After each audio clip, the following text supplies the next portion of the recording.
साठी हे करते आहे, पंचनामा करतोय. बातमी भिवंडीमधून. भिवंडीतल्या कोन गावामध्ये गुरुचरण जमिनीवरती अतिक्रमण केलेलं आहे. अतिक्रमणाविरोधात खासदार सुरेश म्हात्रे हे आक्रमक झाले. ग्रामस्थांनी जेसीबीच्या सहाय्यानं रस्ता मोकळा केलाय. मयूर सूचक नावाचा एक बिल्डर आहे आणि याच्या व्यतिरिक्त आणखी एक दोन बिल्डर आहेत. हेही तुम्हाला सांगतो, जे भूमिवाडवाल्याविषयी झालं त्याचा बाप हा मयूर सूचक आहे आणि तीच परिस्थिती होणार आहे. ही लक्षात ठेवा, तीच परिस्थिती होणार आहे.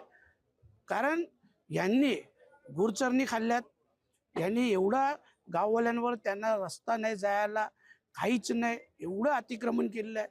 आणि म्हणून एक दोन बिल्डरांनी तर गुरचरण जागेत टावर उभे केले. खरं बोललं तर हा ग्रामपंचायतचा अधिकार आहे, त्यांनी कारवाई करायला पाहिजे आणि ते करतील अशी माझी अपेक्षा आहे. तर मोशीतील कचरा डेपो दुर्घटनेनंतर